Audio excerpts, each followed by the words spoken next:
안녕하세요, 김태열입니다. 저는 직장생활 8년차입니다. 제가 직장생활 8년 넘게 하면서 100명이 넘는 팀장들을 만났고 1000개 이상의 보고서를 제출했고 5000번 이상의 통화를 하면서 얻은 꿀팁은 너무 많으니까 수많은 팀장 선배들을 보면서 알게 된 직장인이 40대가 되면 생기는 충격적인 현상에 대해 이야기해 볼게요. 첫 번째, 준비된 자와 준비되지 않는 자로 나뉜다. 회사에서 이 40대에 속한 분들 대부분이 이 시기에 좋은 라인을 잘 타거나 라인을 잘 타다가 갑자기 버림받거나 하는 현상들이 아주 빈번하게 일어나는 시기예요. 그중 대부분이 버림받는 비중이 높죠. 아무래도 올라갈 사람은 한정적인데 올라가고 싶어 하는 사람은 많으니까요. 근데 올라가는 사람들은 사실 행동에 변화가 없는데 올라가지 못하는 사람들 중에서 이 현상이 아주 극명하게 갈린다는 거죠. 준비된 자와 준비되지 않는 자로 말이에요. 준비되지 않는 사람들은 대부분 다시 줄을 잡기 위해 꿈꾸는 사람이 있고 아니면 회사에 대한 배신감으로 인해 다른 회사를 알아보는 사람 두 분류로 나뉘어요. 근데 사실 다시 올라가는 사람은 저는 거의 못 봤어요. 대부분 회사에서 보직을 주지 않아서 그냥 진짜 일을 찾아서 해야 돼요. 그럼 후배들한테 가서 일을 찾아야 되는데 그게 진짜 힘들거든요. 저는 후배 입장이 많았어서 원래 저한테 일을 주시던 분이 갑자기 막 도와준다고 그러니까 진짜 제 입장에서도 진짜 좀 짠하더라고요. 그래서 결국 다른 회사를 찾아보신다고 하는데 이게 굉장히 어려운 게 이 시기에 자기 자신을 낮추는 게 굉장히 어려워요. 그리고 새로운 것에 도전하는 것도 익숙치 않아요. 도전도 많이 해본 사람이 잘하지 갑자기 도전하려고 하면 이게 진짜 어렵거든요. 반대로 준비된 자, 이분들도 회사에서 일이 없는 건 똑같아요. 근데 반응이 다르죠. 사실 큰 타격이 없어 보여요. 보통 이분들은 기본적으로 자산을 많이 쌓아놓으신 분들이 많고 따로 개인 사업을 하시거나 가족 사업으로 이미 오랫동안 하고 계신 분들이 많았어요. 근데 여기서 재밌는 건 이분들의 회사 생활을 보면 되게 조용조용하게 다니시는 분들이 많았어요. 막 큰 소리 내면서 논쟁하고 그러지 않고 딱히 불만도 없고 그런 분들 있잖아요. 근데 그게 알고 보니 퇴근하고 다양한 일에 도전하고 있어서 에너지가 많이 없는 거였어요. 실제로 제 팀장이셨던 분도 제가 입사했을 때 저의 한 10년 선배였는데 맨날 퇴근하고 커피 좋아한다고 아내분이랑 커피 마시러 맨날 돌아다닌다고 하셨거든요. 그게 알고 보니 카페 창업을 도전하고 계신 거였어요. 그래서 아직도 회사에 다니시고 계시는데 건물을 사셔서 임대 주면서 카페 운영 같이 하고 있다고 하더라고요.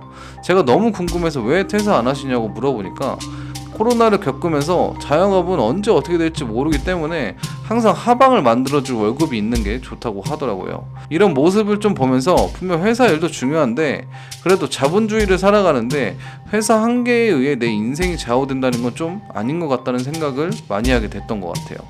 그래서 회사에선 열심히 하고 퇴근하고는 또 다른 무기를 만드는 것도 되게 좋은 전략인 것 같아요. 두 번째, 갈아타기를 준비하는 자와 아직도 살지 말지 고민하는 자.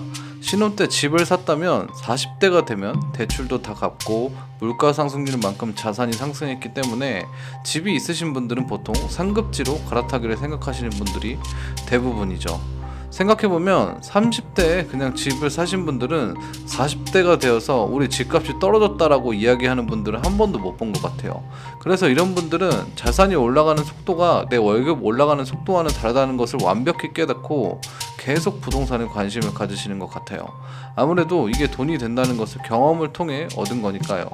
근데 반대로 집을 갖고 있지 않은 분들은 아직도 살지 말지를 고민하고 있죠. 그러다가 또 부동산 시장이 좋지 않으면 절대 관심을 갖지 않고 가격이 올라가면 또 고민을 하시죠.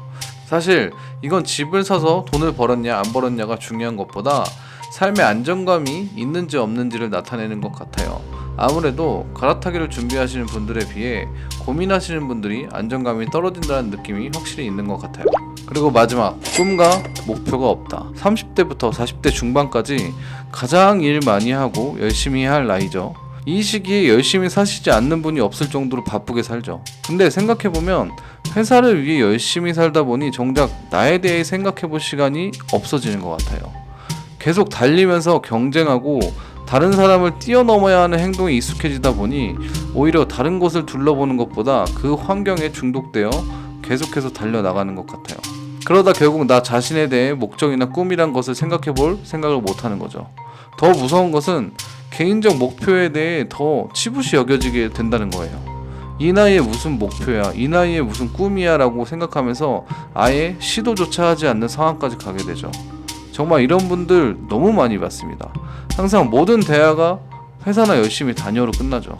그때 깨달았어요. 아, 내가 저렇게 되겠구나. 나 자신의 목표와 꿈에 대한 성취감을 느끼지 못하는 사람으로 바뀌겠구나.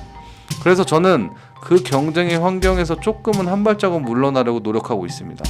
너무 그 회사라는 환경에 몰입되어 있으면 다른 세상을 볼 겨를이 없게 되고, 다른 세상을 모르면 뭔가 하고 싶다는 욕망 자체가 생기지 않을 것 같아서요. 꿈이나 목표가 있는 게 멋진 삶이라고 하는 것은 아니에요. 꿈이 없는 사람도 있는 거죠 라고 이야기할 수 있어요. 맞습니다. 하지만 원래 꿈과 목표를 쫓던 사람인데 회사라는 환경에 의해 꿈이나 목표가 점점 사라지는 게 슬픈 현실인 거죠. 어쨌든 제가 이런 이야기를 하는 이유는 사실 이 영상을 보신 김에 잠시라도 꿈이나 목표가 무엇이었는지 생각해 보시면 좋을 것 같아서 이렇게 영상을 만들게 되었습니다. 영상 봐주셔서 감사합니다. 좋은 하루 되세요.